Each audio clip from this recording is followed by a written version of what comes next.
Halo Sobat Warsa Organik, bagaimana kabarnya Sobat? Dan bagaimana keadaan tanaman padi Sobat semua? Apakah sudah mulai tanam atau sudah fase generatif? Nah begini Sobat, bagaimana cara kita membuat padi supaya malainya panjang Sobat? Biasanya untuk malai panjang ini dipengaruhi oleh varietas padi Sobat, tapi kita bisa juga membuat padi bermalai panjang walaupun varietasnya biasa-biasa Sobat. Nah ini caranya Sobat.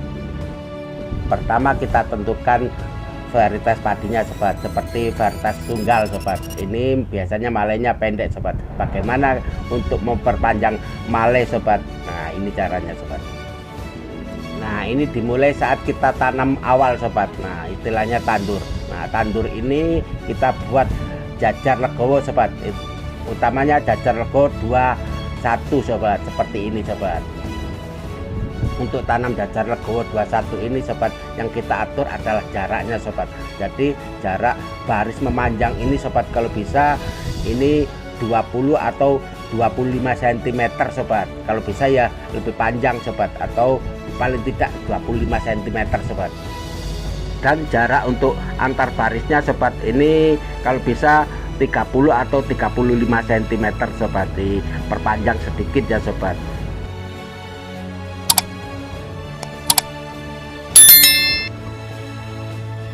Nah untuk jarak pembatas atau jarak senggangnya ini Sobat, kalau bisa ya 50 cm Sobat. Nah ini Sobat, seperti ini Sobat. Nah dengan jarak yang seperti itu Sobat, ini menentukan pertumbuhan padi lebih maksimal Sobat. Yang pertama, sirkulasi udara ini lebih banyak diserap oleh tanaman padi Sobat. Dengan sirkulasi udara yang bebas dan luas ini Sobat, ini memungkinkan jamur dan bakteri ini tidak berkembang Sobat, karena banyak udara masuk, jadi kelembapan udara bisa dikurangi Sobat. Dengan tanam jajar legowo yang jaraknya lebih panjang ini Sobat, ini memungkinkan matahari atau sinar matahari masuk lebih leluasa Sobat. Hal ini membuat fotosintesis pada tanaman itu lebih leluasa, lebih maksimal Sobat. Nah setelah jarak antar tanaman ini Sobat, yang terpenting lagi Sobat, yaitu pemberian nutrisi yang tepat Sobat. Di samping pengaturan air yang tepat untuk anakan Sobat, nah pemberian nutrisi ini harus benar-benar tepat Sobat, biar anakan lebih banyak, pertumbuhan padi bisa maksimal Sobat. Dan untuk cara memperbanyak anakan ini Sobat, ini sudah ada di video saya yang terdahulu ya Sobat. Untuk fase pertumbuhan ini Sobat, yang diutamakan ada nutrisi Sobat, yaitu pemupukan Sobat. Kalau bisa gunakan pupuk yang bernutrisi tinggi ya Sobat, ya seperti pupuk organik Sobat. Nah kenapa harus menggunakan pupuk organik? Karena pupuk organik ini bila disebar atau dispray Sobat, ini 100% diserap oleh tanaman. Sedang pupuk kimia yang diserap oleh tanaman cuma 30%, dan sisanya 70% ini akan menjadi residu yang tertinggal di dalam tanah Sobat. Sedang pupuk organik ini Sobat, ini memacu pertumbuhan akar untuk berkembang lebih banyak Sobat. Dan dengan jarak yang leluasa lebar ini, akar akan leluasa dalam mencari makanan Sobat. Jadi pertumbuhan akan lebih cepat tinggi dan lebih cepat besar Sobat, dan anakan akan berkembang dengan cepat Sobat. Jadi dengan tanam jajar legowo ini Sobat, yang diutamakan adalah pupuk organik Sobat. Kalau bisa sejak awal menggunakan pupuk organik Sobat.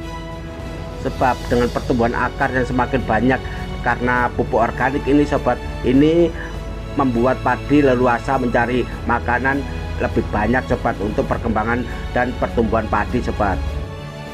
Jadi saat pemberian pupuk atau pemberian nutrisi pada tanaman padi ini Sobat, harus benar-benar tepat Sobat.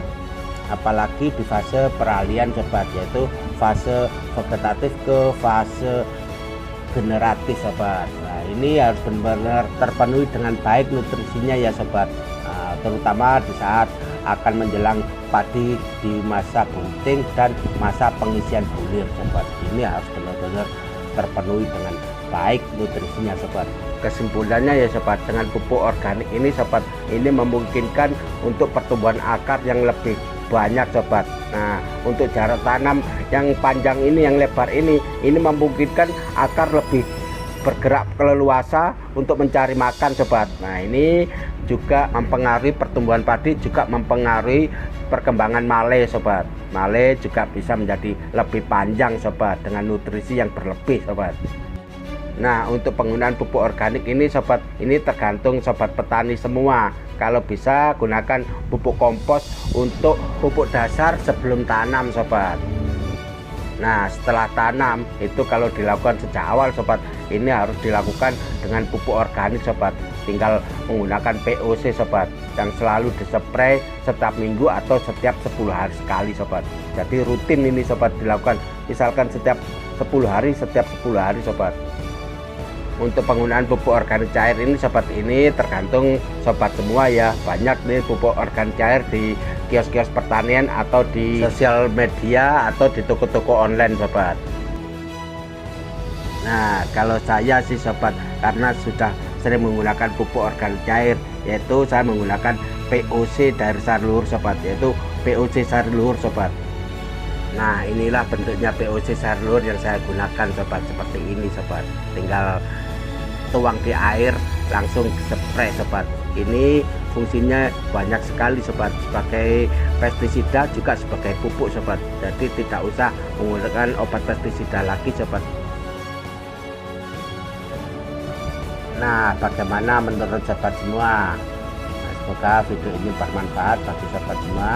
Bila ada pertanyaan silahkan komen di kolom komentar ya sobat, atau hubungi saja nomor yang tertera di video ini sobat. Apalagi bila ada pertanyaan tentang POC sari luhur, silahkan langsung hubungi saja nomor yang tertera di video ini sobat. Terima kasih.